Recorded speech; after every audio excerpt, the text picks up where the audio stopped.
Number 9. You heard right. Number 9. Check together number 9. Wow. That means that next week, we're in the double digits. Incredible. On today's show, we play a little game called PSFortune with a very special guest. Community manager Dennis White is here. Let's see how he and John and Asif fare in this challenging game about the PlayStation 4. Afterwards, we head over to Storytime and we talk about a few of the latest stories in and around gaming, including Ubisoft Forward's June 2024 conference, Dragon's Dogma 2 sales numbers, Saber Interactive CEO confirmed studio. I'm talking like a cowboy, not sure how he got there. KOTOR still happening, the remake. Discord's gonna show ads? Oh no. Tesla stock is down, Intel stock is down, and Apple is down bad for robotics instead of cars. All this and more on a very exciting episode, you guessed it, number 9. Stay tuned and enjoy. I had the empanada, the cheese empanada for lunch today. And then I has you questioning. I accidentally put my video on like somewhat a little bit after that. And I saw my neck has the what I'm going to deem cheese neck. Oh, it's gross. Cheese neck. Cheese neck. Cheese neck. Okay. I think it's angles or it's just too much cheese empanadas in my diet. So, but then, Asif, you asked the question. I was curious about the cheese origin story, but also like if you had to choose between not being happy with your image of your neck or just eating cheese, I think it's an obvious choice to eat cheese, right? The cheese, 100%. And then Joe mentioned that, cheese might be like one of humankind's greatest inventions. And that just led me to ask, like, who do you think invented cheese? And like, why don't we know? And why isn't there a statue for this person somewhere? Mm-hmm. Yep. I did say Dr. Cheese, but then I think it's less a doctor thing and more of a guy just left out a bunch of milk. Right? I'm just wondering, does cheese more of an incompetent farmer? Does cheese did its existence predate higher education? Probably. Absolutely. Right? So, like, you could become a doctorate of cheese, but still, like... That is quite the title there. I think it had to have been an accident of some kind that just led to cheese happening, right? No one was like, oh, yeah, just leave the cheese out or sprinkle this random stuff on it to ferment it. Like, I would love to know the origin story. And I feel like these are the kinds of things that Netflix should be greenlighting for documentaries. Or podcasts should be made about this. Like, or we could just pivot our podcast here. Yeah, there are a lot of gaming podcasts. We could just pivot into cheese. Welcome it's gotta to be Cheese a smaller Together. Space, right? Yeah, I'm sure the topic of cheese on the internet would be easier to penetrate than gaming. That's a powerful business strategy. You pivot the cheese there. You need to put that on a shirt. That's usually that's a winning strategy generally. Pivot to cheese. Like, you can do it with a bunch of companies here though. Like, okay, Facebook, Cheesebook sounds better.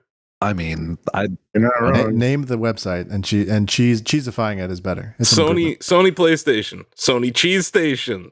Oh my God. Pre-order instantly. Take my money. Sony Play Cheese or the Cheese PlayStation. The Cheese PlayStation. Really, you go anywhere. I think Cheese Station. That's got a lot of Vin Genova energy. If you know, you know. I did Google. I did Google it. So nobody knows who made the first cheese. See, but according to an ancient legend, it was made accidentally by an Arabian merchant, my people, who put his supply of milk into a pouch made from a sheep's stomach as he set out on a day's journey across the desert.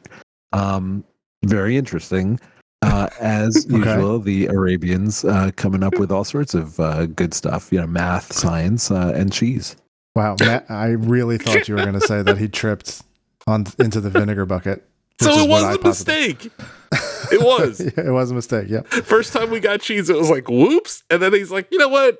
I trucked this all the way over here. I'm going to eat it anyway. And he's like, my God, this is delicious. Man, the follow through was important. Uh-huh. The boldness of that random Arab man who decided to eat whatever fermented in his backpack that day.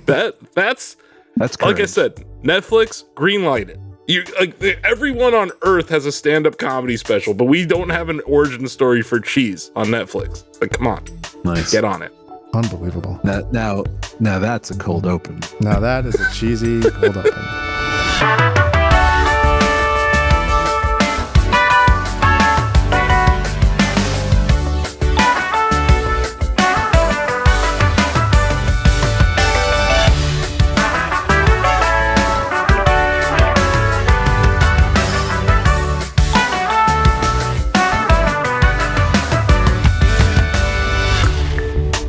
You're listening to Shack Together, a Shacknews video game podcast where if you've ever owned a PS4, then you're going to have a fighting chance at today's trivia game.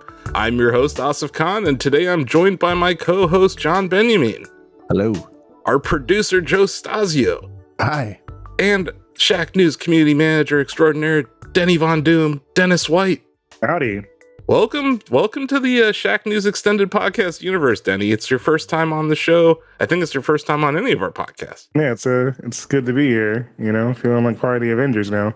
Hell yeah. Well, yeah, this is the first segment of the show where we just kind of talk about what we're playing. I think I'm supposed to start with John here.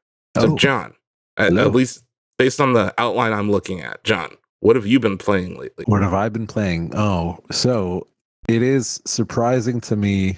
It will be surprising to you. I needed just a little bit of a break from any substantial game. That sounds kind of insulting, but Substantial game, yeah. I don't know. Like, I guess coming from like 105 hours of Like a Dragon, Sure. I kind of couldn't hop back into like Sure. FF7 or anything. Yeah. So I'm playing Fortnite, and specifically, this has been a year since I've played Fortnite. Specifically, I'm playing a lot of Lego Fortnite. Mm-hmm. And Lego Fortnite's like really good. And I know everybody knows this, I guess it seems, but this is my first time really playing it. No, Lego Fortnite's like It's good. pretty good. Yeah, Mhm. like I'm kind of surprised. So going through a lot of that stuff, I'm already like level 30 or something, or level 27. I don't know. I did try Fortnite Festival for the first time. So the harmonics, music, Fortnite. What do you think of that? Festival? I don't know. It's definitely, I want to like it more than I did. I wanted to like it more than I did. I don't know if I think there's something about just it's a button. Yep. I don't know if it's just because it's a button pressy thing as opposed to like having the instruments. Because And then you when were you're like doing, a like- rock band household back in the day. Like you We had were, the, yeah, you we were had the kinda drum close. kits and everything. Like people would come over, we would so It was a little nutty. I agree that devolving from like plastic guitars to just button pushing is kind of annoying, but it's a little annoying, but like, it's where it started with like frequency way, way long ago. So yeah, so it does feel like a little step backwards compared to where that genre went.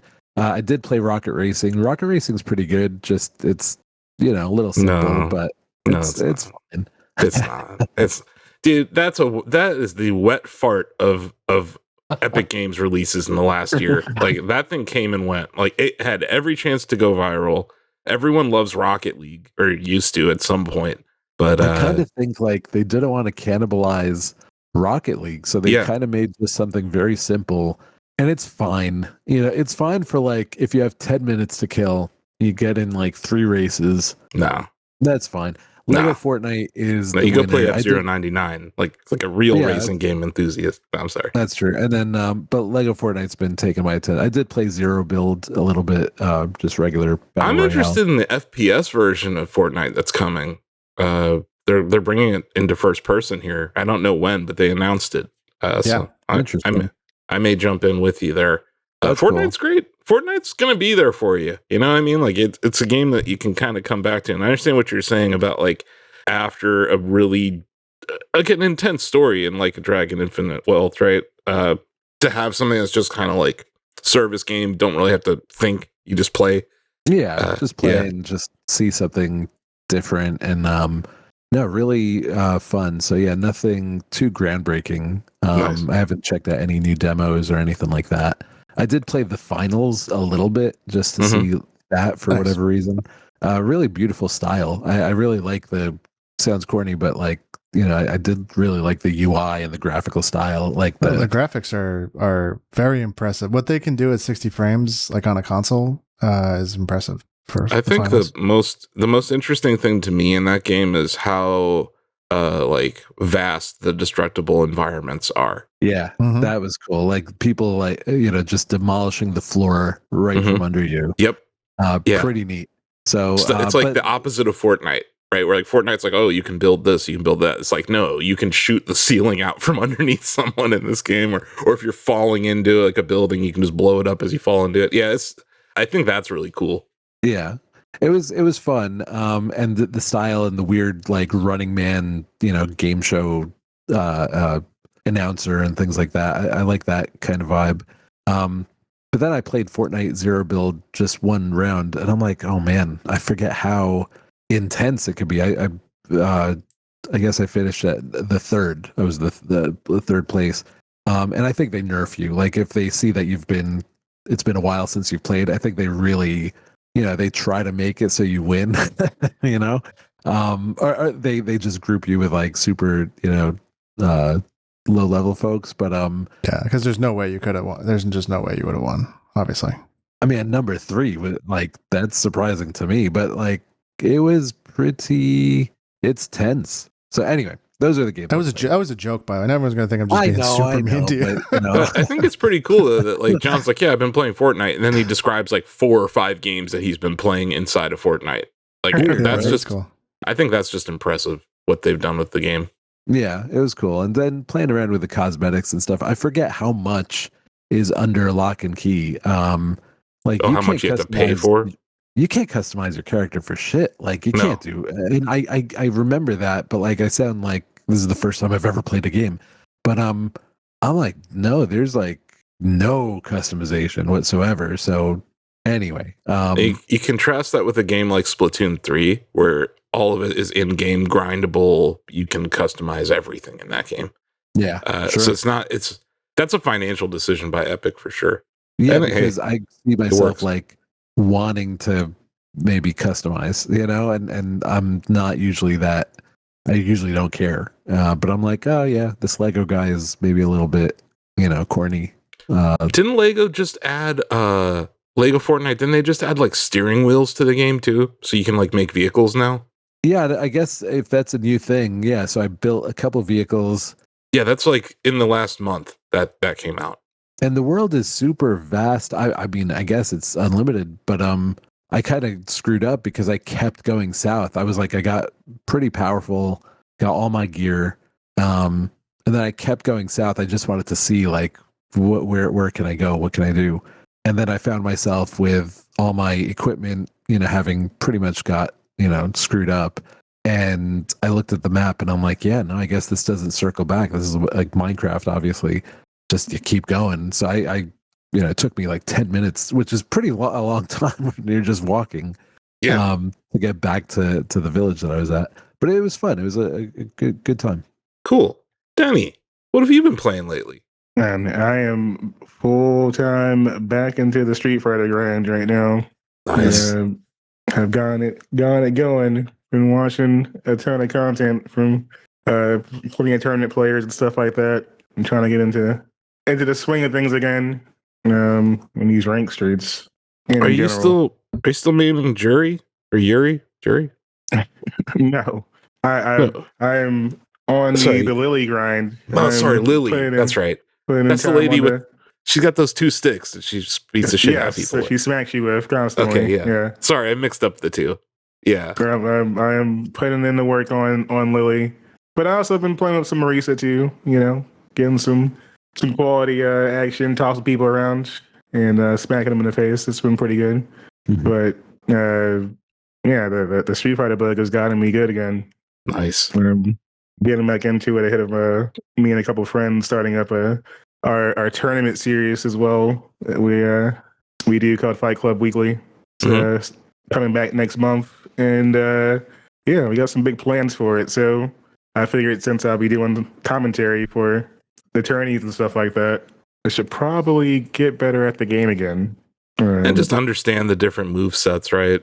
And then plus there's been changes to, like frame data and, how certain moves work. And it's always important to stay ahead of with major changes. And then, of course, we got, a major drop at some point coming. For Akuma. Yeah, Akuma. Yeah. The big one himself. I'm sure he'll be broken, but in a fun way, as always. Yeah, like I saw that trailer or the teaser or whatever, and I'm like, yeah, he's gonna be broken. Like, there's no way. There's no way that they're gonna ship that guy and he won't be broken. But it's cool. And is this tournament series you're working on, is it gonna be like online? Yeah, so basically me and 2 of my friends we got together and we basically we started putting together this project last year, and it's been running for a while before, but basically we run it on stream, and before we had it basically set up for like 2 days a week, and we'd run for a total of 5 weeks, and it was a point system, so folks got real sweaty and grindy in there trying to get these points up, and then you'd be able to basically fight your way into the final bracket for the cash monies. And the way we did the breakdown was winner takes all. Oh, so yes. So there's some salt there. Oh yes, it definitely gets up there. So yeah, we've been reformatting, refocusing the project and stuff like that. So this time around, we're gonna go for 8 weeks instead. Oh wow! Going to get in 4 weeks ahead of time. Then slide in the combo breaker.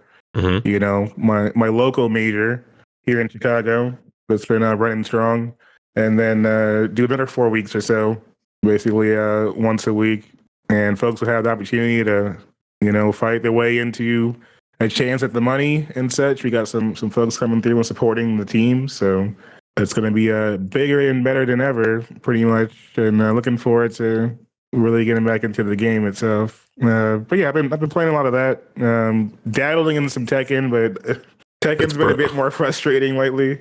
Yeah. Unfortunately, but at the same time, it's still a great game. But they had a recent patch that did cause some issues. I know they're trying to fix now. But also, Harada is going to try to put Waffle House in the game as a fighting location. Like, we can't just leave that out. He is actively pitching Waffle House on including them as a location in the game. And if he does it, it's my game of the year, damn it. It would be legendary if they added Waffle House as an official stage in Tekken 8. Official Waffle House DLC? Like, come on. That's really good. You cannot beat that. So yeah, I just imagine the transitions, like, you know, you got the cooker behind there at the fryer, and then you kick them through a wall, you're in the kick parking them through lot. the wall, now you're in the parking lot. Yeah, exactly. Yeah, it would be fantastic.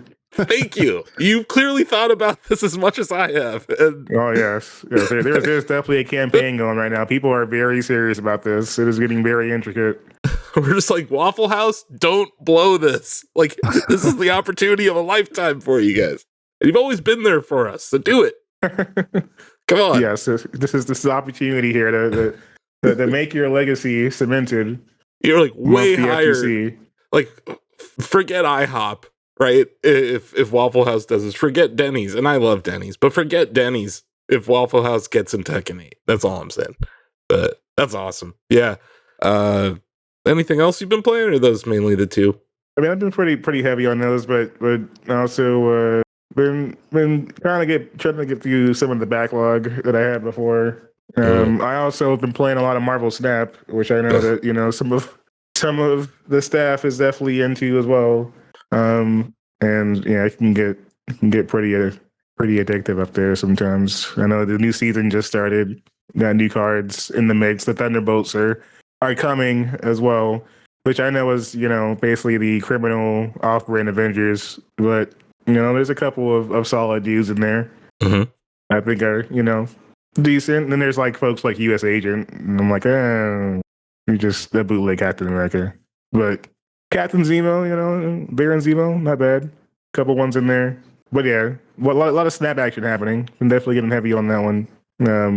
It's just kind of surprising for me because I've never gotten into card games like that. I know you were playing Balatro, and I was watching some of the gameplay, and it looked pretty fun. But I never got into Magic or Hearthstone or any of those kind of things. But the Marvel Snap bug was just the right recipe for me. I think it's the loop.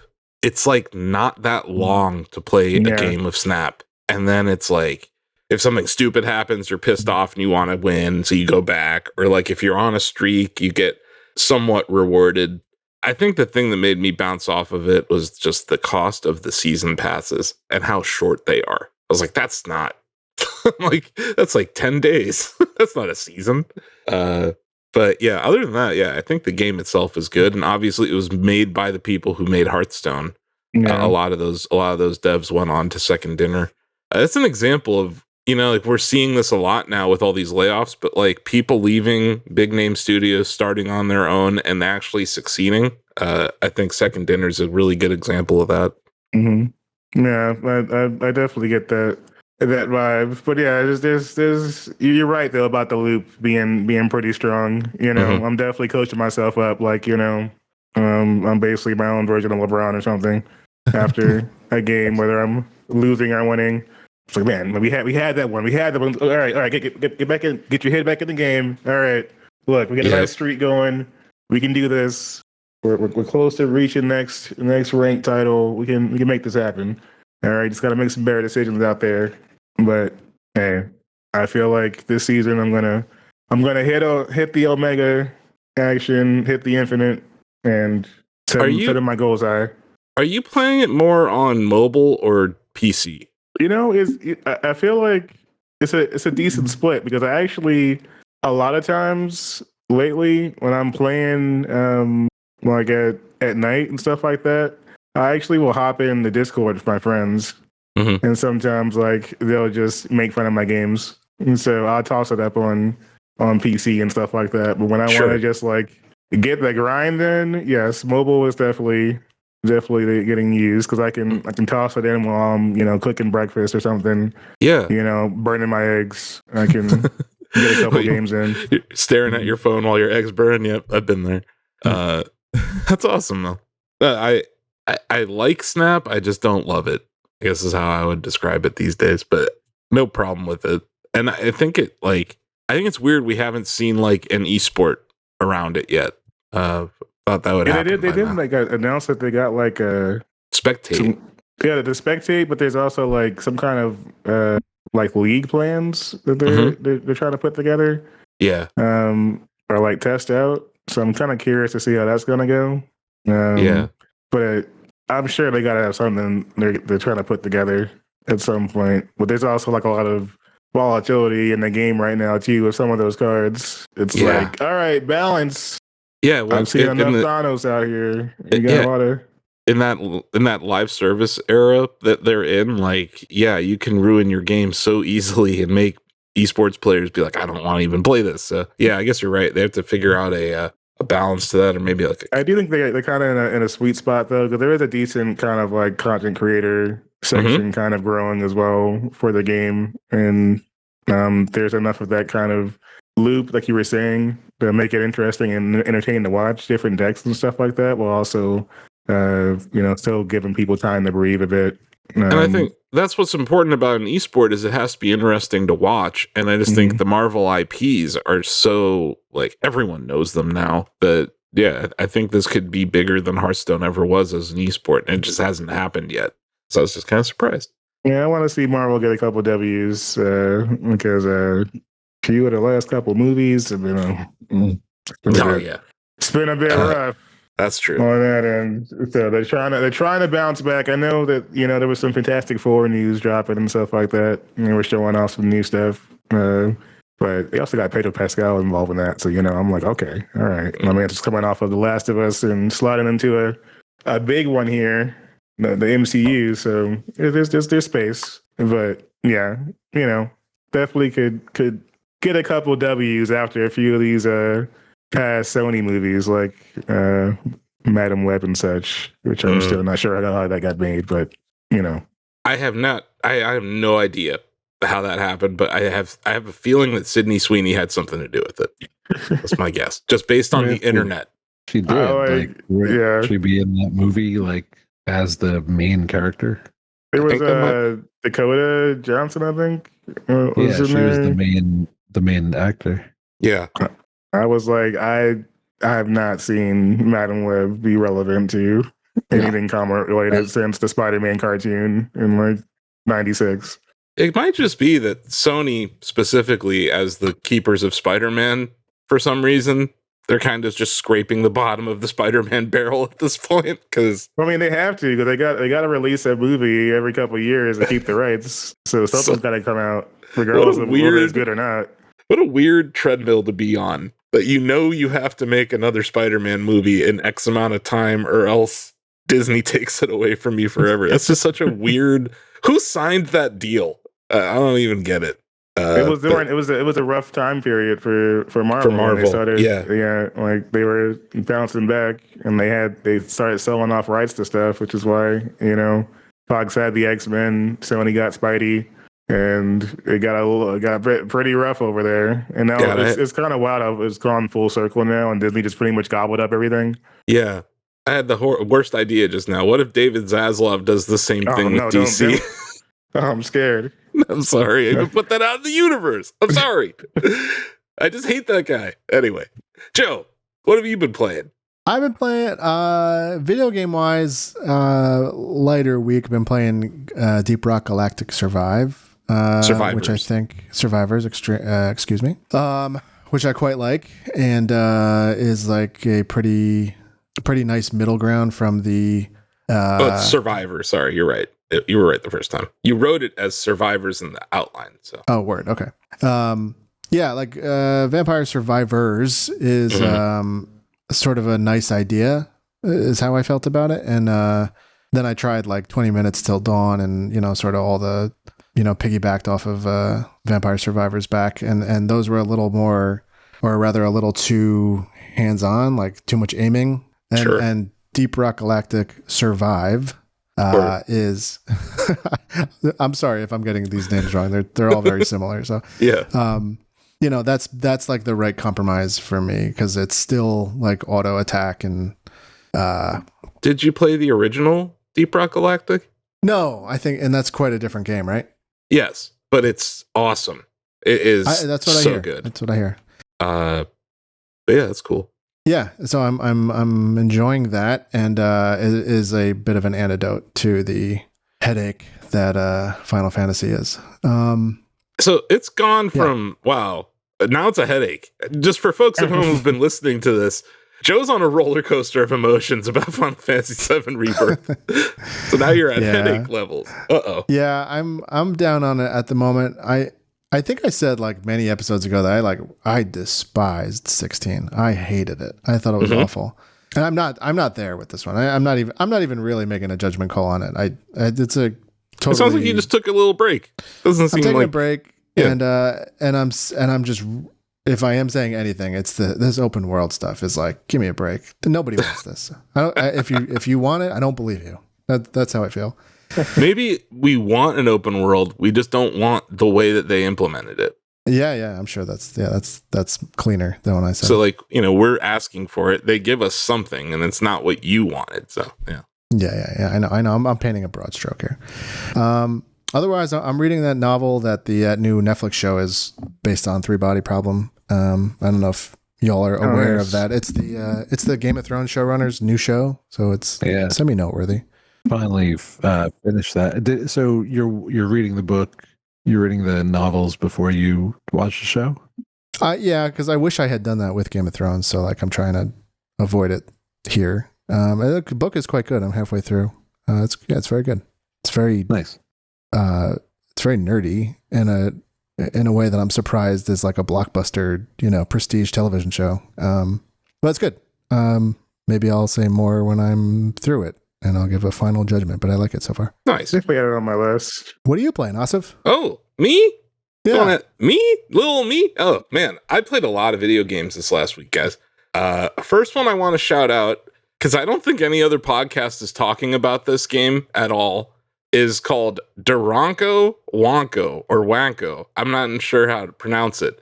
This is a Bandai Namco published PC free-to-play game. Whoa. That's a lot right there. It was only released localized for Japan. So all the menus, all the text in the game, most of the text in the game is Japanese. Made it a little hard for me. But I sat down and I played it yesterday because we were kind of having a slow day. And I was like, I'll capture some gameplay. Ended up playing through the entire game. It took like 45 minutes. So it's like basically one level. I already mentioned, this game is free. So the plot of this game is you are a little Pomeranian who rolls around in dirt and mud and just destroys this house. Like, gets mud all over the place, shoots purple goo on the walls. Like, it's like, anyone play Deer Simulator? It was like, is that like Goat Simulator? Are they all the same? It was like Goat Simulator, but you could become a mech and like destroy cities and stuff. So it's like that, but with a little Pomeranian dog. So like at one point you get a cannon on like hat and it just shoots like ink on the walls for you. But the whole point of the game is to destroy the house and make it just completely disgusting. It was really fun. It's a very cute game. I would recommend it for anyone with kids. And it has a killer price. It's free. It's also I don't know if it's optimized for Steam Deck or not, but it is on Steam. So yeah, Duranko Wonko. Wow. Hilarious little game. Very solid name too. I'll never forget that. That's a Yeah. great name. It's so weird. I would just want to talk to whoever made this game because I'm like, this is really interesting. But yeah, if you're into little free to play games on Steam, Duranko Wonko. I also played Helldivers 2 last weekend. This is probably I played that too. Yeah, was this the first time you played it? I forgot to mention it. That's how, unfortunately, forgettable I found my time with Helldivers 2. Oh yeah, I'm that's actually a hot take. I should have led with that. Go. Wait. No.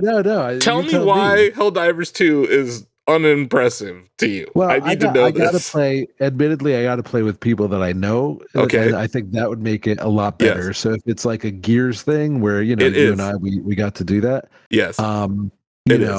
That's different. Then I'm like, then I'm probably in. Otherwise, I found it very boring. I'm like, which kind of Gears is like that? I mean, I don't know if that Gears is fun because of the multiplayer. That's what I'm saying. Yeah. Oh, it's man. definitely better with friends. Yeah. Gears is definitely better with friends, and Helldivers 2 is undoubtedly better with friends. Like playing with randoms on that. Yeah, with randoms. Yeah. It's not. I'm like, this is the game? Oh, brother. No, it's not. I regretted my purchase.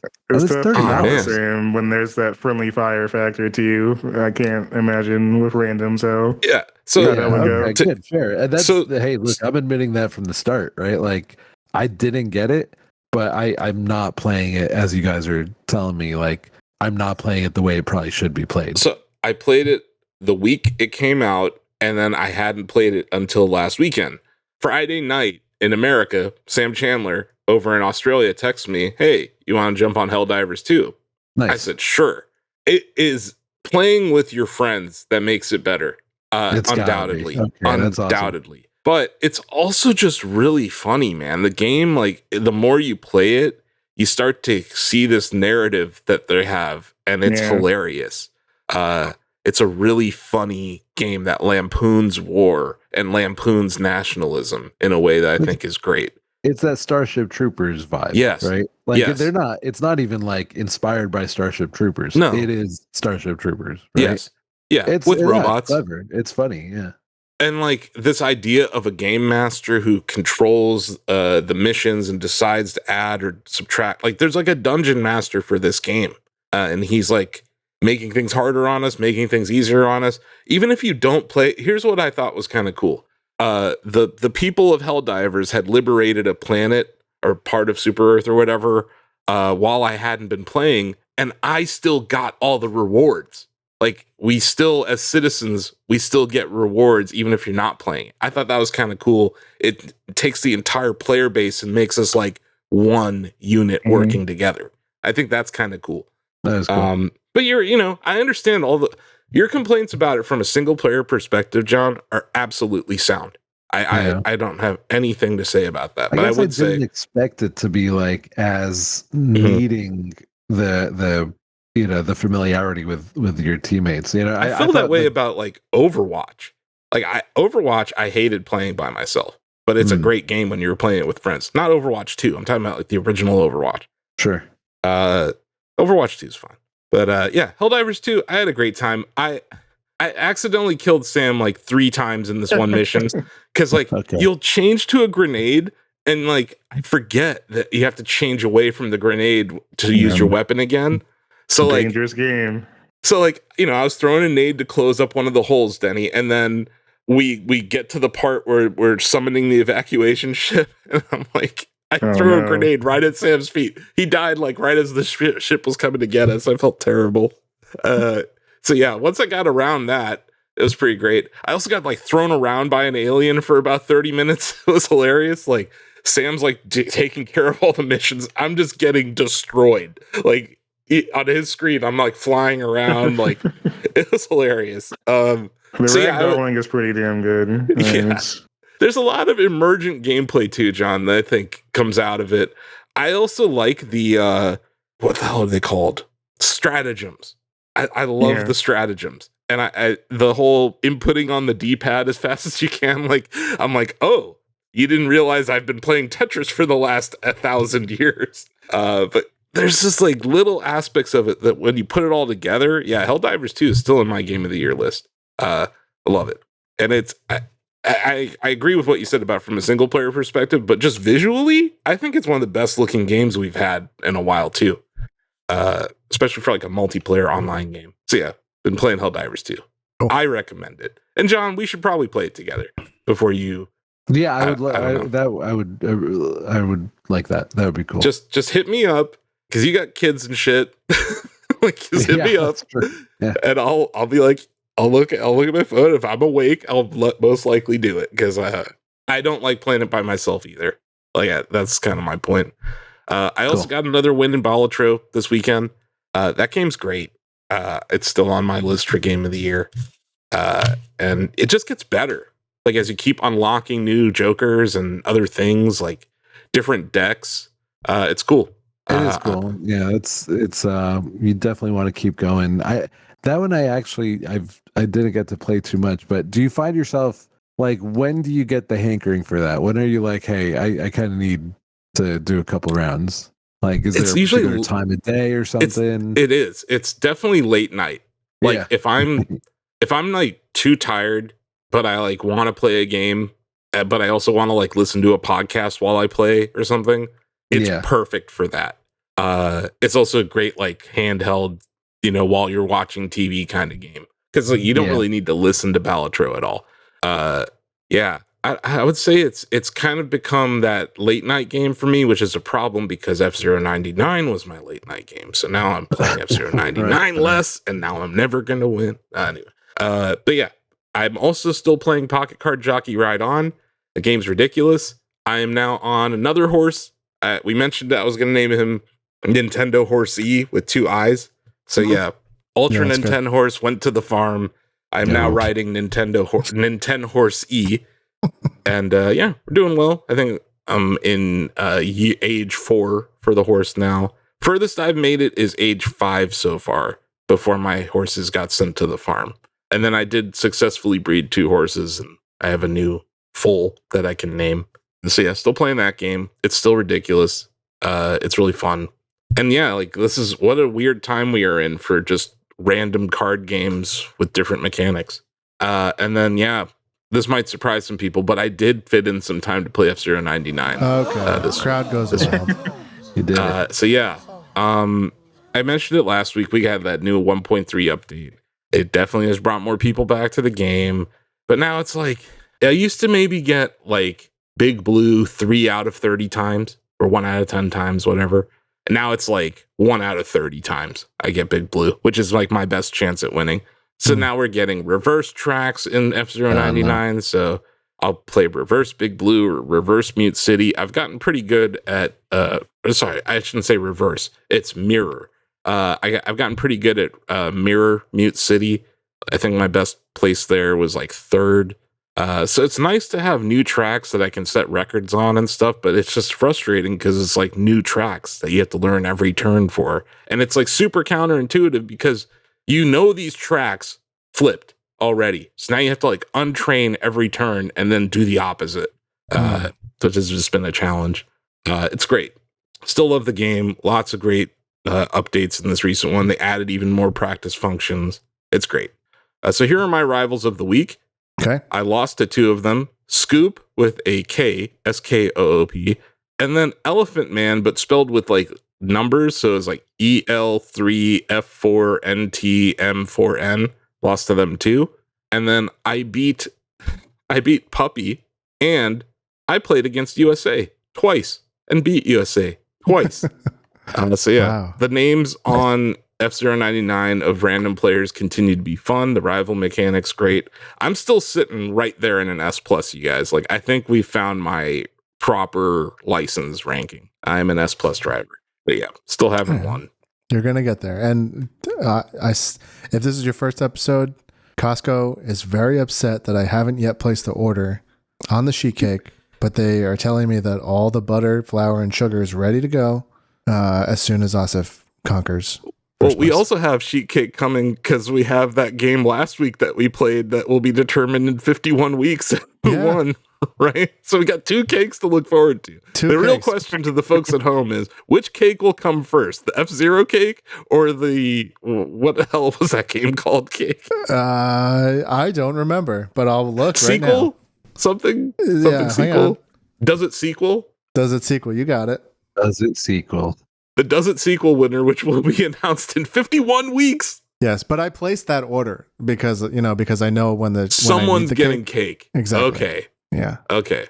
But now I have like a proper deadline. Like I can try to get my F-099 win before that cake. Yeah. I don't think signing up to be a producer on a podcast, I realized how much cake ordering was involved, but here we are. Well, Shacknews is also a taco-based economy. We've talked about taco bets and all that stuff. So now it's just kind of moved. Like cake is now like our Lombardi trophy, basically. I'm here for it. Nice. But yeah, so that's what I've been playing lately. I'm still playing Retro Bowl on my phone, but I don't have anything interesting to say about it. I just keep playing it. I love it. Download it if you don't have it. It's great. So yeah, those are the games I've been playing. I downloaded a couple more games that I didn't play. But I do want to play them. I downloaded the South Park game on PS5, Snow Day, and then I also I did download Pacific Drive. I just haven't had a chance to fire it up yet. Oh, yeah. I'm looking forward to it. Nice. So that's it for what we've been playing. Joe, you got a game for us? I have a game. Awesome. Yeah. Let's take a quick break and we'll hop over there. Well, hit us with some music before.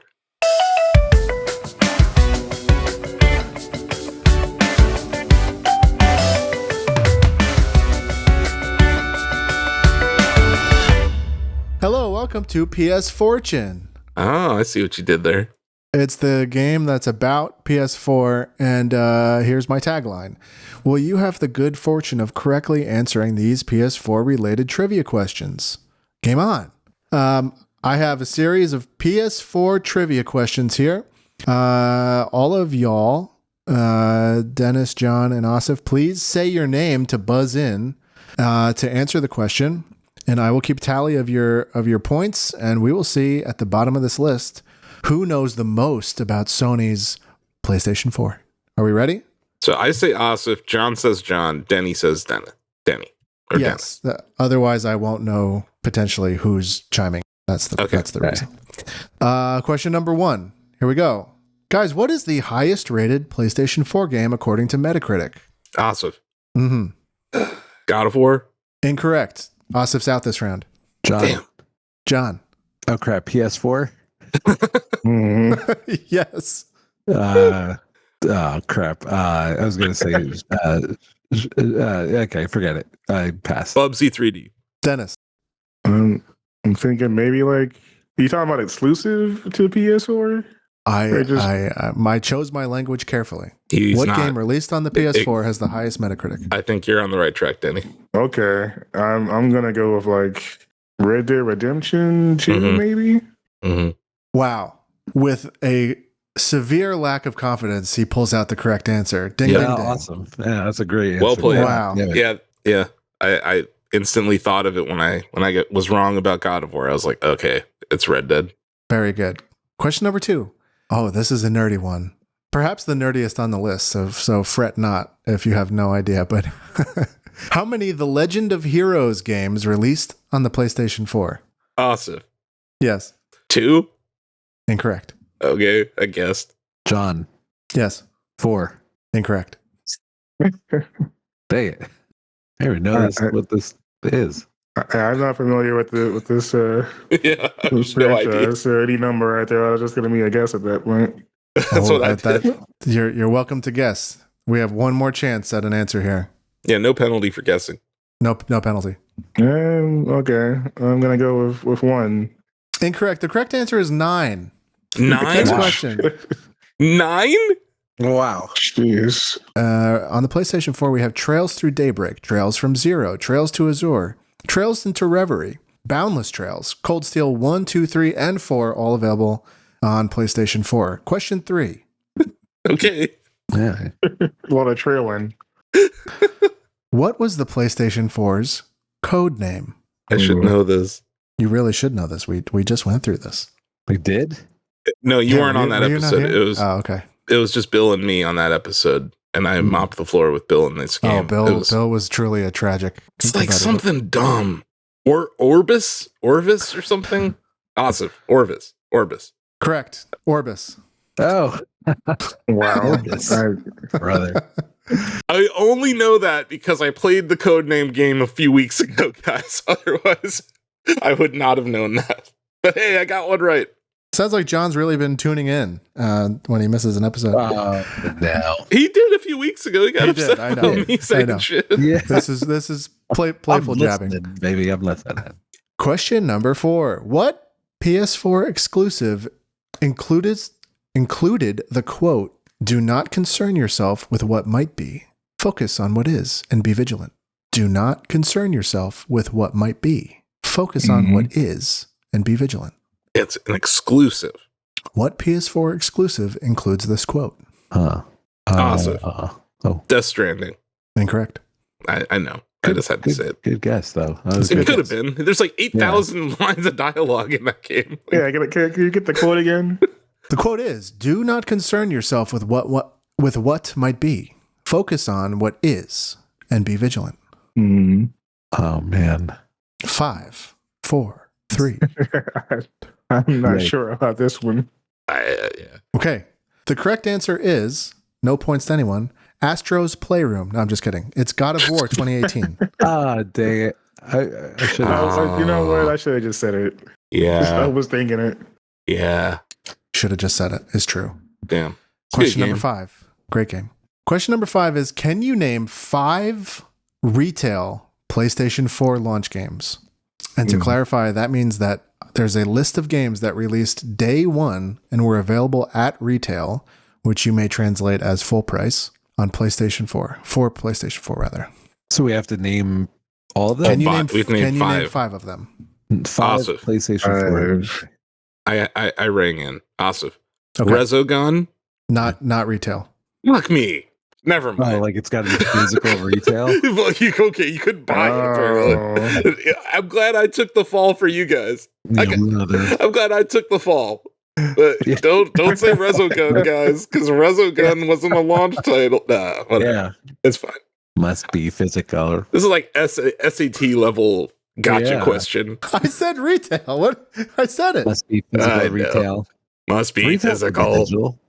Yeah. It was Let's not just a give- physical let's release. Oh, yeah. Bully. That's a lot of games to know from PS5 launch, man. I didn't even get to say my other game. I was going to mention a sweet game that was on PS4. If the other contestants do not get it right, you're back in, Asif. I'm going to be wrong again though, because I'm pretty sure it was only digital. I mean, 5 of them. That's too. That's far too much. That's It's quite a list. I'll tell you. It's quite a list here. So 5 is a small number. John. Okay. Okay, NBA. One of them NBAs. One of them NBA 2Ks. I don't know. Good answer. Good NBA answer. 2K. That's one. That would have been 15, I think. 14? NBA 2K, in the 14, 15, 16 range. Right? Yeah. Yeah. I'll give it to you. It's 14. There you go. Okay, that's one. Madden. Correct. God I damn like it. Madden, so whatever. What's the other one? One of them car racing games. Yeah. That's 3. Number 4. Come on. What? Name Car racing a games? car racing game. Come on. Oh no. One of them Need for Speeds. No, dang it. This is where I lost. And Fantavision. There you go. Okay. I'm old. There you go. No point to John. Now it's up to Dennis Then to he take a got stab right back dropped. to Asif. Wait, it's back to me. Was Fat Princess one of them? No. Fine. I just wanted to No. mention Fat Princess. Remember retail. I remember Fat Princess. That was all right. Trailer was so weird. Just like you made what? It's like capture the Yeah. flag, but it's like you literally grab a human and drag them across the level. I was like, that seems weird. Wow. Anyway, So I was thinking I feel like there was like Assassin's Creed in there, so I remember there being like a thing. Yeah. Do you know which Assassin's Creed? I want to say it was Black Flag. We I'm have pretty 1 sure. out of 5. Wow. No, good. Yeah, nice. That was a launch game. Wow. Yeah. Yeah, I Pretty good remember launch that. game. I mean, not bad. Like being hype around And we the time. have John's 3 already, right? Yeah, I gave. I don't think Dennis heard it though. He may Okay, have Danny dropped. didn't hear I him. wasn't there. Yeah, he may have dropped for those. But okay, so we know there's 1 left for the listeners. Yeah. But Denny has 4 games left to list. Well, there's This like is a hard 12. There's question. like 12 left to be clear. I thought this one was easy, but maybe it's because I was I'm I trying mean, to name, think like, back of like 2. what I was playing then. Like there was definitely a Battlefield because I was on that heavy. Oh. Do you know which Battlefield it was? I think that was also 4 because I'm pretty sure that was 4. We have Mhm. 2 out of 5. Nice. Oh, shit. And now these are the gimmies. Think of just the most basic third-party garbage. That's all I Oh, can- okay. Well, then there's definitely like there was some kind of Madden in there. Then that's the case. Yeah. Do I you love know that that's what he which Madden? says. The prompt I gave him to get Madden was third-party garbage. Do you know sorry. which Madden?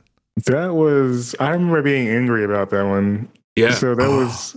I think that. If I'm remembering correctly, I think that was like the one that they changed the title for. Mhm. It wasn't a year. It was like 25. I think it was like the Yep. 25th anniversary or something like Oh that. my God. Nailed it. You are tripping your way to victory here. Nailed 3 it. out of 5. Wow. You're right, Denny. Madden 25 sucked so bad. Yeah, it was. Oh my God. Yeah. No, my memory was definitely still there for that one. Yeah.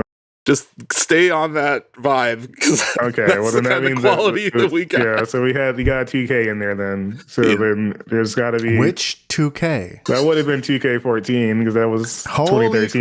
crap. Can you name one more? Oh my God. Mm. So close.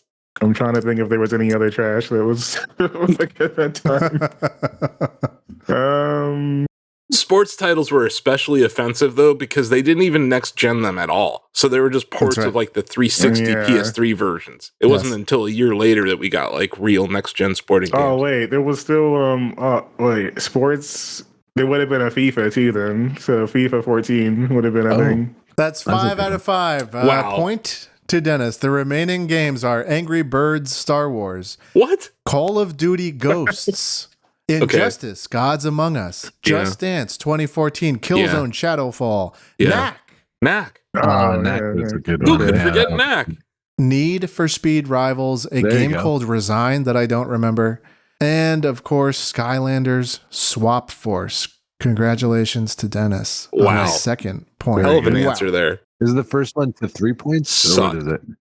No, It's 2-1 right it's now. 2-1 right now. To 0. 2-1 To 0. Yeah. Sorry. That's Here we go. Next up, chime in with your name to answer. On what day did the PS4 launch? What day? Awesome. Asif. November 8th.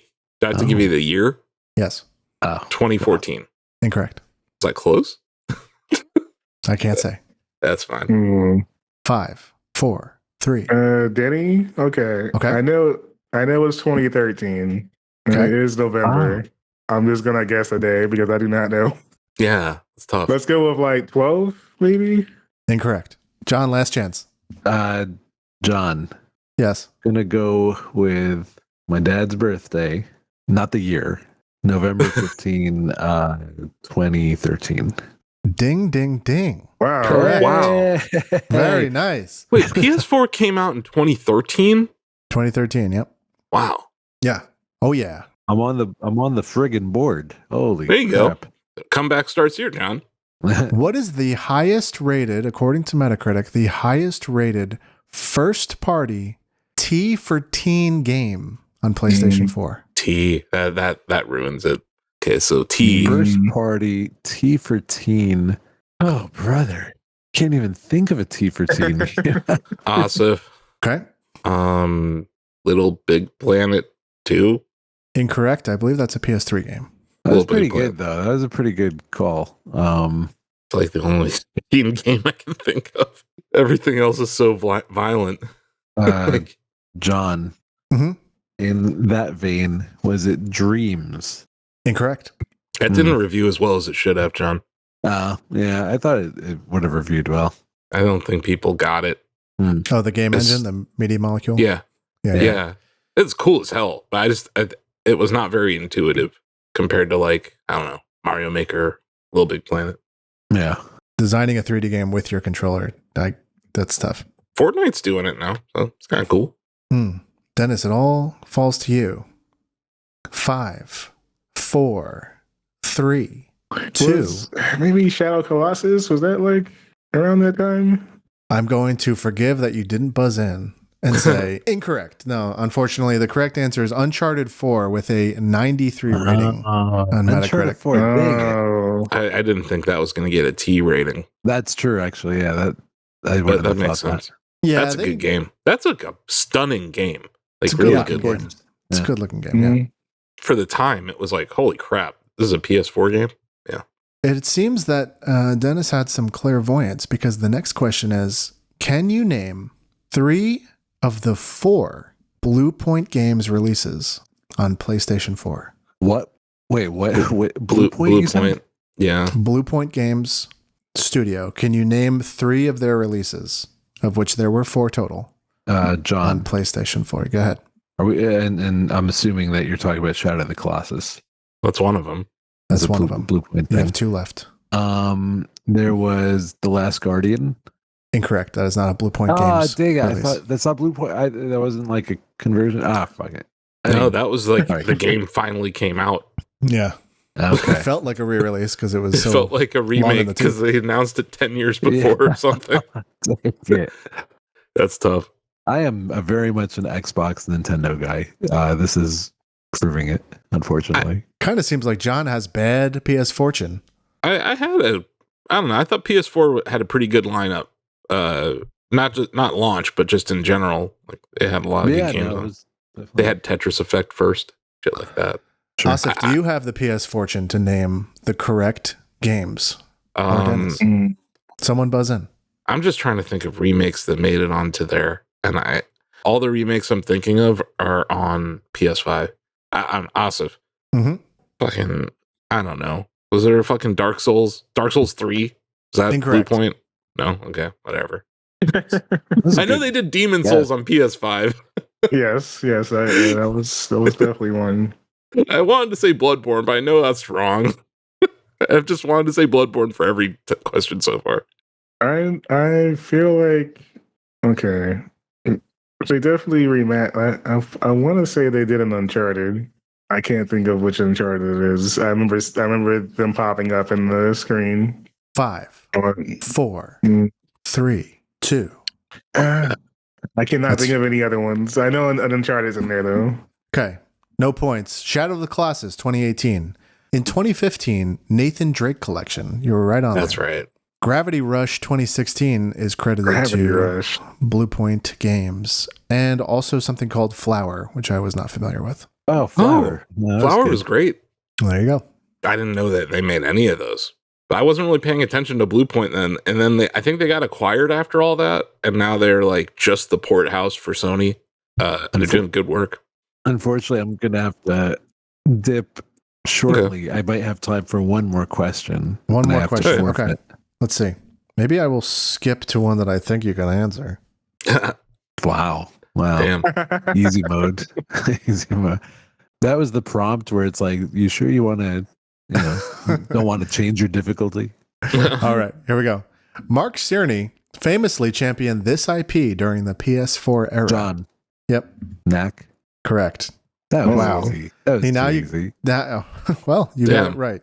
You got it Well, right. I lost. I could go one. Okay, here we go. this is I knew that would. I I knew could go that one would. Do more, it. baby. Can you name the first party PS4 game that includes this quote? If I ever were to lose you, I'd surely John. lose myself. I Go ahead, said John. I was going to say Ico, but I know Ico's a PS2, but I don't know if that came back. The quote seems apropos, Asif. Yes, The Last of Us Part 2. correct. Oh, very Wow, excellent. Yeah, good job. We are all tied up Three-way tie. Wow. at 2 points. John, are I you sure can't you want to leave. dip right No, now? I Wow. can't leave. My kid's going to just wait. Harper's gonna be fine. Okay. Come on.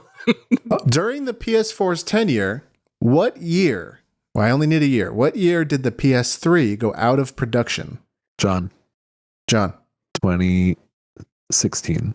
Correct. Wow. Oh, Wow. my goodness. What a comeback. What a comeback. Wow. What a comeback indeed. I was like, This is wild. that is Not, crazy. Truly not wild. Here since we go. the 2016 NBA Finals have we seen a comeback like That's this. true. That was the Iguodala vlog. There are only 2 questions left. Let's do it. What are these bonus? Oh, for second place. Yeah. No, this is for the Second win. place. Comeback starts Oh, here wait, for me. this isn't it. I thought it was first to 3. God damn. Okay, go.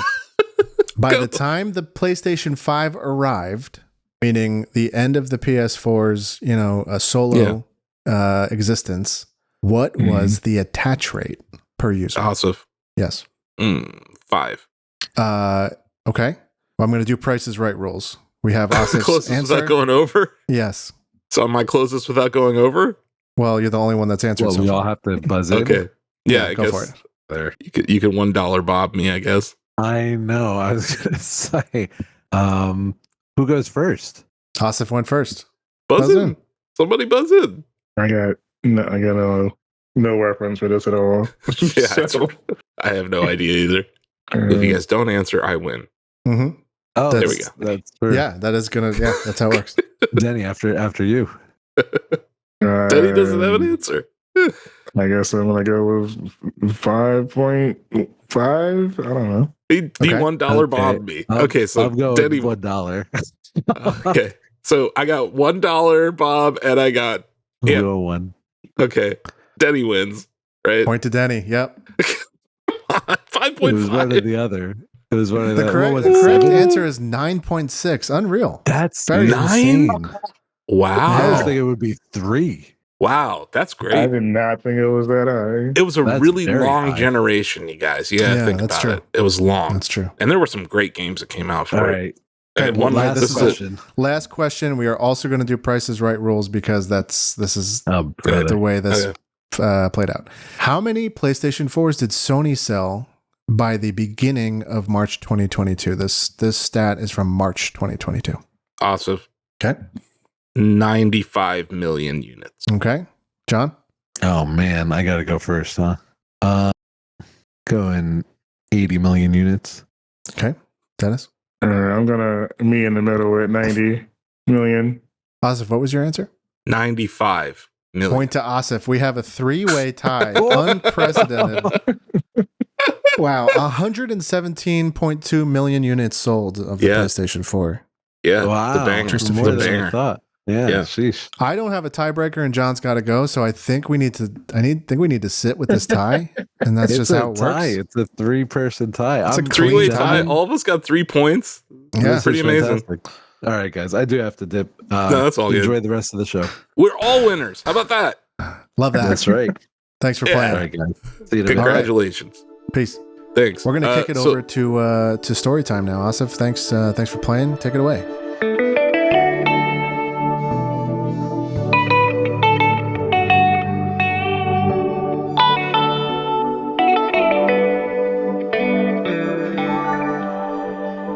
Welcome to Storytime. Let's dive into the latest stories from the past week. So we break up this section into quickies and longies. So I'm going to try to hit the quickies as quick as we can, and then we'll move on to the longies and spend a little bit longer. So earlier this week, Night Dive Studios announced PO'd the definitive edition is coming to PC and consoles. They did this on April 1st. So when they announced it, I was like, is this real? Because, Yeah. April 1st on the internet, right? Sure. They did confirm it's real. And it's kind of what I was talking about, Denny, during our Do It for Shacknews Award deliberations last year, Mm. where I was like, Night Dive is currently working on some random remake that no one expects. And this was it. So congratulations to Night Dive. They continue to they make really interesting stuff, and that I think IP holders are starting to trust them to really deliver. And I would just stress again that the Quake 2 remaster they did last year was excellent, as is the System Shock remake they did. Both of them are solid. But yeah, so Night Dive. doing things, making moves. And I think they just announced a System Shock patch that adds a female protagonist and some other stuff. So yeah, moving on. Sorry, what were you gonna say, Joe? Oh no, it's cool. I like to see that. Yeah. Next up, Ubisoft Forward announced for June 10th, 2024. So if you were worried that you weren't going to have a Ubisoft E3-like presentation, have no fear. Ubisoft will be on a stage somewhere talking about Just Dance, right? Like they're going to have to. Thank God. Do you think we're going to see a Beyond Good and Evil 2 trailer ever again? Oh. No. Is that game? Because, that's now my white whale, Denny, because for a long time internally on the staff, like I did not believe Skull and Bones was a real game. I was like, there's no way. Now I don't believe in Beyond Good and Evil 2. But I think I might be right on this one. I don't know if we're ever going to see it. Was it 8 years ago now? Like I remember the flying around and landing on a statue demo. Does that sound familiar? Yeah, and it looked like it was like the Fifth Element or something. Yeah. Yes. Yeah, I think that was 2016 because I remember being at my apartment. Believe it. Yeah. Yeah, I believe it, man. But that happened. So yeah, we're gonna hear some Ubisoft news in June. I don't know. There's a rumor about a Prince of Persia roguelike in the works from the Dead Cells developers. That might be cool. So we'll see. You know what I'd like to hear from Ubisoft? We're making a Rayman game, and it's awesome. The best. Rayman's the best. Like, remember him. Remember that he's your best IP, Ubisoft, please. Oh, man. Instead, we're going to get, like, here's the new Division 2 season. I don't know. I have no problem with that either. But, yeah, put it on your calendars. Just June 10th, Ubisoft Forward. We're going to have boots on the ground there. I think Ozzy might be in attendance. Another quickie. Dragon's Dogma 2 has sold 2.5 million units already. So congratulations. Capcom just keeps winning. It can't stop. Rack it up. Just outside of, what was that dinosaur game? Exoprimal? That's the only that's the only blemish in like the last 5 years of Capcom, other than, forget Street Fighter 5. But everything else has been pretty damn great. All the RE games that have been coming out. I think Street Fighter 6 is excellent. Now we're getting like a new Monster Hunter. That's going to be awesome. Yeah. Really amazing time for Capcom. Congratulations to the devs over at Dragon's Dogma 2. That game's funny as hell. The stuff that you can do, the emergent gameplay stuff that I'm seeing out of it. I'm going to dive in at some point. Yeah, Street Fighter 5 was 9 years ago. So you're outside of that good Capcom window anyway. But it was still around, because like it was a live service game and they were trying to make it better at times. I don't know. Right. Yeah. But outside of Exoprimal and Street Fighter 5, like I think they've just done an outstanding job, except with the Mega Man IP. Because I don't know. Give that to like Way Forward or something. Yeah. Another quickie. Saber Interactive CEO confirms the studio is still working on a Knights of the Old Republic remake. Rejoice, Joe. You're gonna one of the greatest games of all time, brought back by a checkered history studio. Yeah. What, you're not sure that the studio that brought us Quake Champions can deliver on KOTOR? Listen, I'm sure there's talented people there. There are. It doesn't breed a lot of confidence. That's all. It doesn't breed confidence that they had to confirm they're still making it. Like everything that's going on with these Embracer companies that are being sold off or emancipated or whatever, like it's messy over there. Like, yeah, Gearbox got freed, but then they turned around and fired a bunch of people. And then I don't know, man. I think that Embracer did a horrible job managing all of these companies, and now we're seeing like the fallout. But I'm happy that they're still remaking KOTOR because, like you said, that game's excellent. And if they do it right, this could be awesome. We'll see. So, Discord really had a week, Denny. Indeed. They announced video ads are coming to the platform, and there's a way to turn them off or whatever. And you can watch them to complete, get in-app rewards or whatever. But what I thought was weirder was that they posted this loot box Discord April Fool's joke video on YouTube, and they accidentally view-botted themselves to the number 4 most watched video in YouTube history. It's over 1.7 billion views right now, and it was an accident. Wow. I'm sure Mr. Beast is just steaming somewhere, right? Like he's like, why didn't I do this? I am the one. But buy my candy. I don't know. Anyway. Curse you, Discord.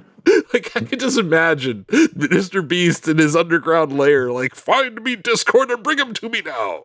But yeah, he's great. I'm not hating on Jimmy at all, but it just, I know that's like his white whale is hitting 1 billion views on one of his videos, and he's always at like 400 million, 500 million in like a month. But yeah, hitting 1 billion is a big deal. I think it's hilarious. It's like a 20-second video that was completely a shitpost from the Discord admins.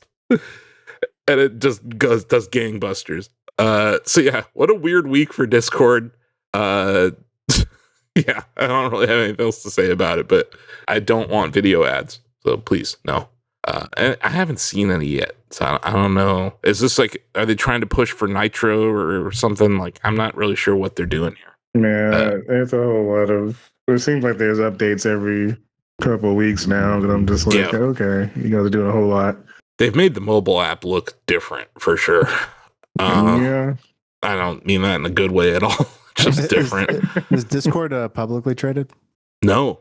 They famously rebuffed Microsoft's acquisition offer. See, that usually means that that the product is going to remain consumer friendly. Mm-hmm. So yeah, this is a little surprising. This has the stink of like this is for the shareholders move. Well, they do have shareholders. It's just Right, a privately held company, and I Right. think they have some. I'd have to do some work on it, but they have some larger companies that own stakes in them. But Right. they're still yeah. they still need to make money, right? So I'm sure this is one of the reasons they did it. But yeah, I like Discord from the community aspect, but I do feel like one of the big things is notifications. People get like upset at the amount of notifications coming from one app, and I imagine like adding ads into the play on your screen or anything else is going to also lead to quite a bit of frustration. So we'll see. But no doubt. I saw one of my friends tweeted the meme of the guy rubbing his hands together behind the tree, and it was just TeamSpeak right now. And I'm like, yeah, TeamSpeak's fine. It's not Discord. Yeah, I hope Discord stays independent because, man, some of these other companies I'm not feeling anymore. Reddit, Microsoft is ruining Teams again. So yeah, let's move on. Quickie. Just real quick, we don't have anyone who plays Destiny 2 here. Destiny 2 Into the Light, we had our 3rd of 3 weekly streams this week on Tuesday. They showed off the Whisper mission and the 0 Hour mission. These are like kind of semi redesigns. And then they also showed us 3 new PvP maps that are coming to the End of the Light content release whenever that happens. So they're actually adding new multiplayer maps in year whatever the hell this is of Destiny 2. Some of them kind of looked like Halo 2 maps to me. We were talking about how one of them kind of looked like Ivory Tower from Halo 2, which is like one of my favorite levels. So yeah, if you're into Destiny 2, it's actually a pretty good time right now to get back in.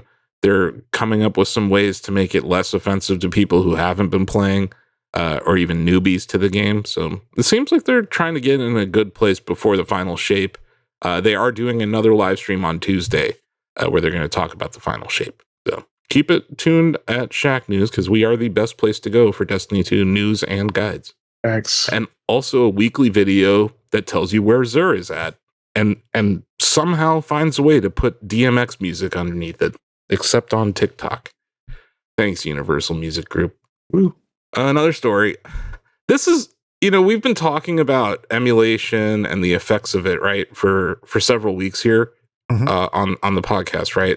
What I think's interesting here, hackers helped Sony kill an exploit that let PS Portal players play PSP games offline. So like they basically jailbroke the thing, and instead of going on the internet and telling everyone here's how you do it, they actually went to Sony and said, hey, here's this thing, you should fix it. Kind of neat. This is not, you don't see that very often. And when people were complaining, like people in their communities were complaining, they're like, look, Sony would have fixed this either way. It's just that we gave them the opportunity to do it. So I thought that was kind of refreshing to see that compared to, the attitude that a lot of Nintendo emulation people have about the company. So it was nice to see the inverse there. So yeah, kudos to those folks. And then our last quickie. This is a god-awful story that just gets worse. Apparently, a government official in Japan is suspected of sending bomb and death threats to Nintendo leading up to Nintendo Live Tokyo 2024. So this led to the cancellation of that event. And that event was going to have a Mario Kart esport event, a Splatoon 3 esport event, a Zelda concert with the orchestra, as well as a Splatoon concert. The esport events got canned, but Nintendo did film both of the concerts and uploaded them to YouTube. I'm obsessed with the Zelda one. It's great. But it's sad at the end of it when they play this amazing rendition of the NES version of the song, the theme, and then it's just silence. You know what I mean? Like, it's just, how hard these people work. It sucks that they didn't get to do that in front of a live audience. It sucks that the people who wanted to attend couldn't. And this is Japan we're talking about, which is a safer place when compared to all the mass shootings that happen in the United States. But there's still shitty people everywhere trying to ruin things, and that sucks. But I'm glad that Nintendo took it seriously and no one got hurt. But I'm glad that this suspect has been arrested at least.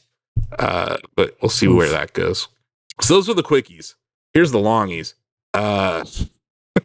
Pick your poison here. Do we want to talk about Tesla here? Do we want to talk about Intel? Or do we want to talk about Apple? What do we want to start with?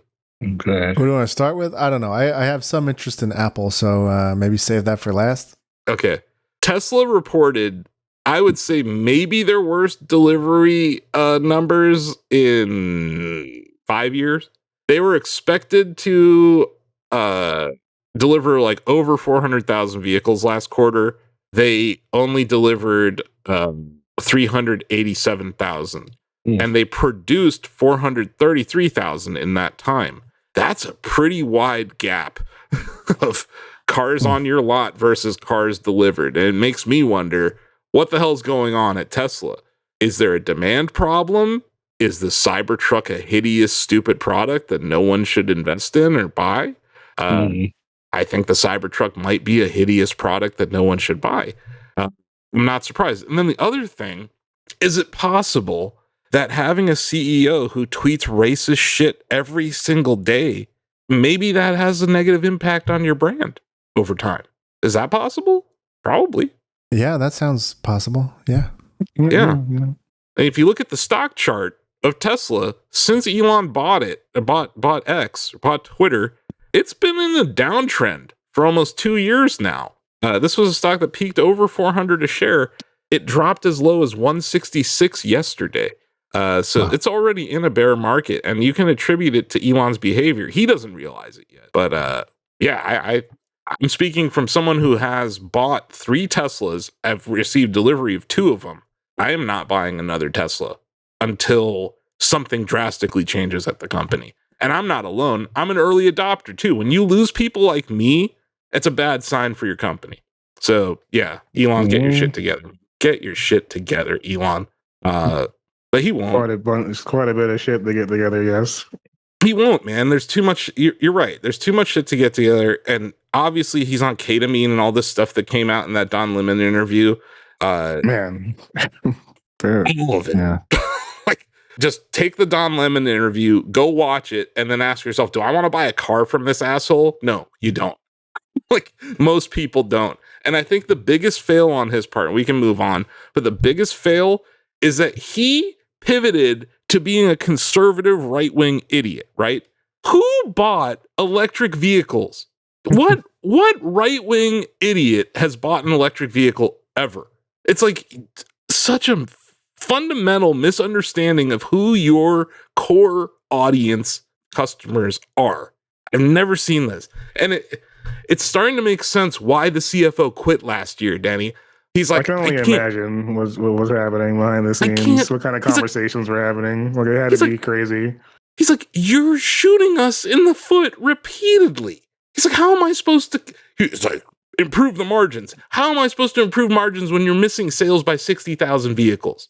Right? Like that. There's something going on there, and it's definitely Elon's fault. But I'm sure yeah. he'll just say it's organic growth, like X. Oh, you know. sure. Oh man, that chart that has zero information on the X or the Y axis. Like, what the hell was that chart? And then he went from I know we're shifting to X here, but like he went from using the metric of it was unique visitor minutes on the platform because it's a larger number, right? And I'm like, unique visitor minutes. I have never heard anyone describe. No one is using that. Like, we have Google Analytics on our site. There's no user.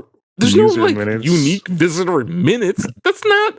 No. Tell us how many users you have, and then tell us how many of them are bots, and then maybe we'll applaud you for transparency. But it's baffling to me how this company has gotten worse almost every day. And yeah, it's undeniably affecting Tesla. It's hurting the brand, Yeah. and it must be really deflating to be one of those super talented engineers who are working on really cool things over there. And then you see him tweet something about illegal immigration or something deflating. And then you see what came out with the racial discrimination lawsuit. And now there's another one coming. Yeah, it's hard to really look at this brand. And I look at this brand and I'm like, can you imagine if Steve Jobs had a Twitter account when the iPhone came out and he started saying this shit? Same thing would happen. People would be like, I'm buying an Android. Yeah, it's definitely would be a shift up. It feels like there's just elements of like some kind of like Netflix sitcom or something that we just don't know we're part of. Yeah, this does feel like an episode of Silicon Valley at times, but even dumber. But yeah, we can move on to an even dumber company. Intel, for the first time ever, has broken out the operating profit and loss of their foundry division, and they reported that they lost $7 billion last year. That's terrible. They lost $7 billion on $18.9 billion of sales. And they went on to mention that they don't even use their own foundries for all of their products anymore. They're starting to outsource. So it's not really good over there. And we're talking about a company that, like, you look back at Intel like 10, 15 years ago, on top of the semiconductor industry. But then they missed the smartphone industry and they missed this whole AI revolution, like back to back. And now you're sitting with them really in the toilet compared to AMD and NVIDIA. So yeah, they're it's even worse though, because okay, they lost $7 billion in 2023. That's an increase from the 2022 loss of $5.2 billion, and that came on $27.5 billion in sales. So their sales are almost down $10 billion in a year. Things are not going great at Intel, and they're trying to spin themselves as like, oh, we're going to be the ones who build in America and all that. That's going to cost a lot of money. It's going to take a lot of time, and I don't even know who the hell the president's going to be by the time that factory opens, even if it does. So yeah, Intel, what a fall from grace. And that's a perfect transition to this last longie that we have here. Yeah. Apple, we talked about it a few weeks ago. They're rumors that they exited the car business before even entering it. And then, Tim Cook famously released this hunk of junk $3,500 headset earlier this year. But wait, there's more. Apple is reportedly exploring home robotics after scrapping the car plans. So these would be either like a companion robot or maybe some sort of a cleaning robot would be my guess, like the Roombas. Maybe there's like a robotic assistant kind of thing coming. But now we're seeing it from tech companies where Elon has his humanoid robot project. There's this company that Jeff Bezos is invested in called Figure AI. They have a robot prototype. It seems like with the advent of AI and computer vision, we're seeing robotics show up here. But also, Apple now is doing this. It's like Apple getting into the TV business when they released Apple TV Plus. It's like 10 years late. So So if they're just now doing this, if they're just now allocating resources to this, who knows how long it's going to take? And as much as I hate Elon, they've been working on their Tesla robotics division way longer than Apple has. So they may have something there. Are we just running out of problems to solve? Is that what this is? Like, I don't know, man. I don't think that's how they're looking at it. I think I'm sure they're not looking at it that way, but they have a problem. It's called humans. And their solution is to replace us everywhere they can. So that means in the factory, that means delivering food, that means cashiers, right? Like they're going to try to automate their way to better profits. And this is just an extension of that, in my opinion. So it's like the other side. To your point, though, are these companies in search of things in search of solutions? Yes. Apple Vision Pro is exactly that. No one asked for that. It does a bunch of stuff that's cool, but it does a bunch of stuff that has been done for 10 years. But yeah, like a robot, I'm not super bearish on robotics because I think, I'm just going to throw it out there, like I think the biggest risk to humankind is robust VR, AR combined with sex robotics. That'll be the end of the world. Once all these incels who are screaming at Kotaku writers on Twitter right now, once they can just buy an Elon bot to have sex with the Apple headset, it's over. So I'm sure that a lot of these companies have the same dystopian thought. But maybe Apple's will be like, I want a Rosie the robot from the Jetsons. She was cool, right? Yeah. And if she could take out the trash and like clean, that'd be pretty sweet. But once again, we're talking about replacing a human job. But yeah, I think that I don't know, but I'm not going to hold my breath about an Apple robot changing the world, because it really seems like Apple is late to the party all the time now. Like there's nothing going on over there where you're like, wow. So yeah, Tim, congratulations on your robot. But I'm curious, maybe I'm wrong. I'll take the same kind of professional skepticism I did into the Vision Pro. But yeah, I don't know. Would you buy an iRobot from Apple? Based on the Vision Pro, I don't think I'd be able to afford one. I imagine. How much is this going to cost? Yeah, it's probably going to rack up. Wow. Apple Premium attached to like a high-end robot. Yeah, that'd be like $50,000, $80,000 probably. Mm-hmm. True. AI learn around your house too. That's the thing, man. I don't want to be alone with these things. I saw this video. It was like CG of Marquez Brownlee's studio, and there was like 3 robots in it. I'm like, I would not want to hang out with a robot right now. Let alone, like I was saying, having relations with one. That's a whole other story, right? Like that's terrifying, but we're heading there. The longer things go in this direction, the more it seems like, cyberpunk future is looking it's looking like it's happening. I just remember watching on TLC maybe 5-6 years ago. TLC does this like, we found some niche subculture and we picked out 6 weird guys that we're going to interview about it. You know how they do shows like that? Mm-hmm. Well, they did a sex robot one, and it was disgusting. I don't mean in a yuck your yum kind of way, but like if that's where we're all headed. No, not everyone. I didn't say everyone is. Well, but when they make it easy. When they make it easy. Yeah, once they make it like iPhone level of accessibility. Exactly. Yeah, that's going to be terrifying. And that's the whole, the population's going to collapse thing. Maybe. I don't think so, but maybe. That would be a catalyst for something like that. But yeah, I think like our society is so lonely right now and so insulated that, yeah, I do think, and I felt this way for a really long time about VR. I think VR could be part of society's downfall. That combined with something like a robot that would do those things, I think that is exactly the recipe for disaster. You're getting too much Ready Player One. Mm-hmm. In different scenarios, it could be a bit out of control. The effect that would have on people's impulse control would be super bad. The way that they would sell to you in that situation too. Oh God, because think about all the way they're going to use AI to enhance ads, right?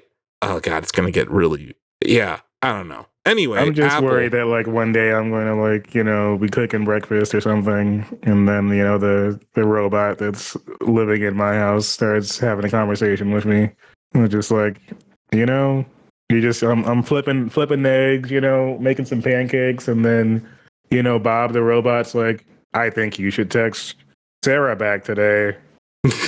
I know you guys just broke up, but I've been watching. So just all right, you got to go, buddy. I ran 50 different back tests based on your text message history, and I have found that, yeah, I can see really horrible shit like that for sure. If they can actually think. I think there's still a chance. I actually calculated the probability of this text working. Like, too analytical, like everything becoming analytical. Yeah, I think that would be a huge problem. And I'm more like, just from an accessibility standpoint, I do want humanoid robots that can help us do things, because I think that would be useful. Yeah, it takes away some risk too. Yeah, if we're doing dangerous stuff that we can't do. Exactly. Like, think about, don't think about this, but like the Fukushima disaster in Japan, there were actual humans who ran into a melting down nuclear facility to help shut it down. If we had robots that could do that, those people wouldn't have died. I think stuff like that. But my concern is that the billionaires in charge of these platforms, they're not thinking altruistically ever. They're always thinking, how do we make more money? How do we improve our margins? And that's going to inform the design decisions of some of these robots. So who knows who's going to have the right robot? But I can tell you that, like, Apple just now being rumored to be working on this, if it does happen, it's probably not happening for like 5 to 10 years, right? Whereas like we actually see Boston Dynamics, right? Like they've shown us demos of their 4-legged robot, their 2-legged bipedal robot. We've seen Honda with Osimo. They've shown us bipedal robot.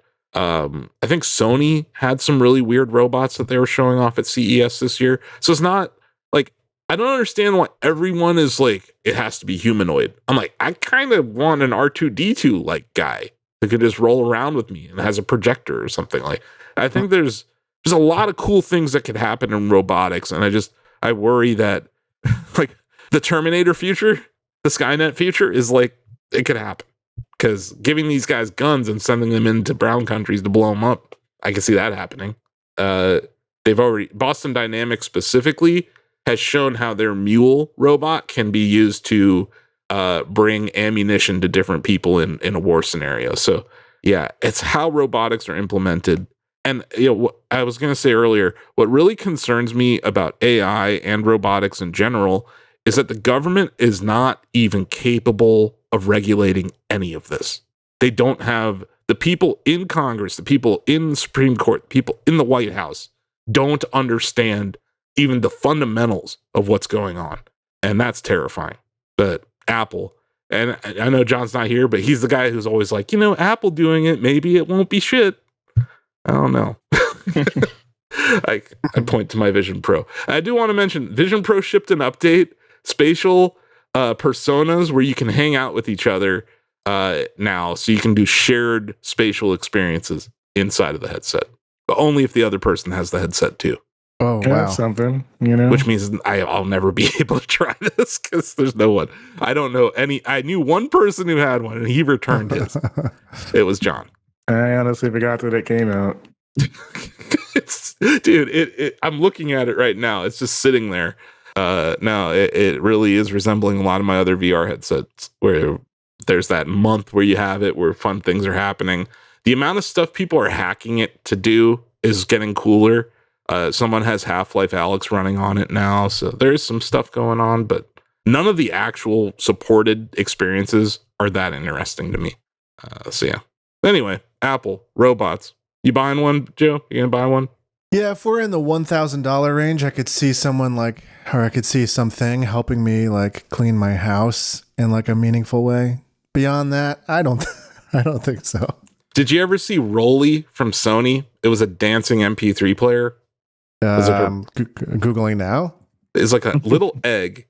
When you push play, it would start dancing. These are the robots I want. Okay. Yep. I like the look of this. That's great. Right? That was the iPod killer, Rolly. Wow. So yeah, like, I don't know. I don't want to just sound blanketly bearish of robotics, because I do think there's useful stuff that can come from it. But Apple entering a space just on a rumor from a Bloomberg article, I'm like, yeah, whatever. Yeah. Good luck, Tim. Yeah, I'm more into like the idea of like technical robotics being used in ways that are useful, but I don't necessarily need that in the casual day-to-day situation. Yeah, it's like consumer robots. I don't know if we're ready or if the AI is even there for it, but yeah, using computer vision and other stuff to help people out. Yeah, I think I'm all for that stuff. And Teslas are largely robots. Like the cars, they behave like robots. So that's my first experience with it, and that's why I don't like the self-driving tech at all. I don't use auto steering or any of that stuff. I don't like having less control over my life. Yeah. But yeah. Anyway, that's it. We did it. We got through all the stories. Very together of us. Yeah, and there were longies, there were shorts, there were quickies. Yeah, we even had Ubisoft story. We even talked about Beyond Good and Evil 2. I mean, come on. Hell If yeah. this was like a bingo card episode, I think people would have been yelling bingo at us. So that's going to do it for today's show. Subscribe on your podcast app of choice and tune in every Friday for more Shack Together. We have so many places that you can support Shacknews, you guys. There's shacknews.com, the website. On the website, there's Shacknews Cortex, which is a user-generated content social media platform that has article postings similar to the hell's that thing called Substack. And then on top of that, we even have our own kind of Twitter format called Shouts. It's better than Twitter because there's no blue check marks. There's no replies at all. So you can just post whatever you want there. If you shout on shacknews.com, you will be seen. Mm-hmm. You will not be algorithmically hidden. Yeah, there's no algorithm hiding it. And you know what? If you include a hyperlink, there's no one hiding it. Like, we're going to accept your hyperlinks. You can share hyperlinks freely there. How about that? And yeah, there's the Shacknews Chatty is our forum that's been around since the 90s. It's still there. It doesn't have an algorithm preventing you from sharing links either. So those are two places you can go. We have our YouTube channel.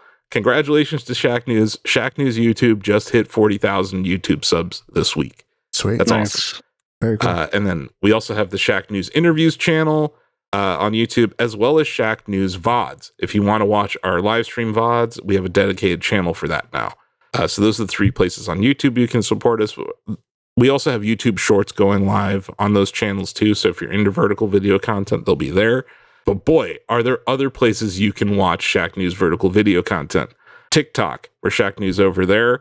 And we continue to post vertical videos when they allow us to, and when they don't mute our songs. Yes. It's been a problem. What's happened to DMX on TikTok has been it's been a struggle. Dramatic. But, yeah. But we're still there. We're going to tell you where Zur is every Friday in Destiny 2. So yeah, YouTube Shorts, TikTok. We're on Facebook. That's actually our largest platform these days, which is baffling to me. But yeah, we got breaking news, trailers, and stuff over there on Facebook. We also post vertical videos there. Vertical videos also live on our Instagram, which is Shacknews Media. See, what else are we doing? I think those are oh yeah, we're on Twitter. You may not. Good old Twitter. Yeah. You may not see us there, but we're there. I swear we're on Twitter. Yeah. So, give us a like just so that we know you've seen us there. It'd be nice. Yes, and then, we appreciate all the likes.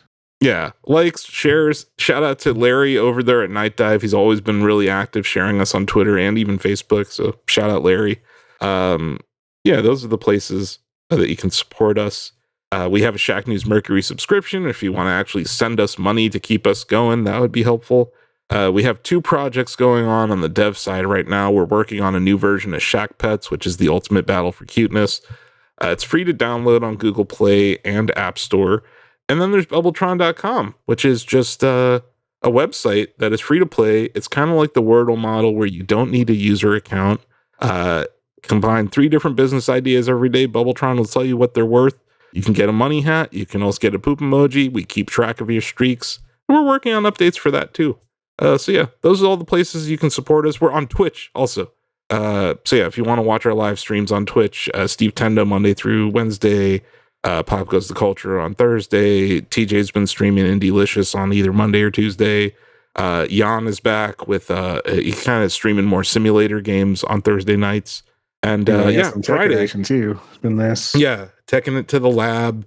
TJ's been doing some Guilty Gear streams. Tomorrow we're doing a Mario Kart stream where we're going to rank all of the Mario Kart Tour tracks. So if you want to tune in Friday at 2 p.m. Eastern, we will be streaming Mario Kart 8 Deluxe and ranking tracks, because that's what we want to rank, all 96 of them ultimately, but we're kind of tackling them in like a theme sort of way. God, there's so many. Yeah, it's crazy. Those are the places. That's it. I did it. I think that's the most comprehensive ending of the episode I've done, Joe. I'm just gonna save that, and you don't have to do it next week. How's that? That'd be great. That would be great. So yeah, that's it. That's the show. We did it. Nice job. Thank you for listening. If you like this podcast, just give us a 5-star review or a thumb on the YouTube. You know, we appreciate it. And you can leave comments in all the different places. Yeah, so that's it. We did it. Thanks, Denny. I hope this isn't our last time in the Shacknews extended podcast universe, or the CPOO, as the kids call it, right, Joe? They're still calling it that? I just got off with corporate, and they do still call it that, yeah. Yeah, the CPOO. Mm-hmm. So yeah, welcome to the CPOO. This will not be your last time here, but yeah. I gotta come back after, we had that tie that we haven't broken. Mm-hmm. So, That's for real. What a comeback by John there. And then, I had a decent answer. I pulled it out of my butt, but yeah, The Last of Us Part 2, man, that was very, very well received. One of my favorite platform. games of all time. Pretty impressive stuff there. But yeah, I like that game, Joe. PSFortune. I thought that was good. Thank you. I don't know if you could. It seems like one that you could do again with different questions. There's a lot more PS4 to mine, I'd say. Nice. Do that with like a Nintendo thing, like GameCube or something. For you. I'm just kidding. Yeah, we'll do it. No, I'm just saying. Down the road. Like around like an anniversary of a console, or even like, Dreamcast has a big anniversary coming up this fall, Joe. So maybe that. Perfect. That's a little older, a little different, right? Let's do it. Awesome. Well, thank you, Joe. You did a great job producing. Thanks to my co-host who had to run off and be the dad of the year, John Benyamine. And yeah, thank you, Denny, for joining us. Awesome. That's it. This is where we just all wave, even though no one can see us, and say bye. Right? Bye. Bye. Bye. Bye. I'll never forget you. Bye.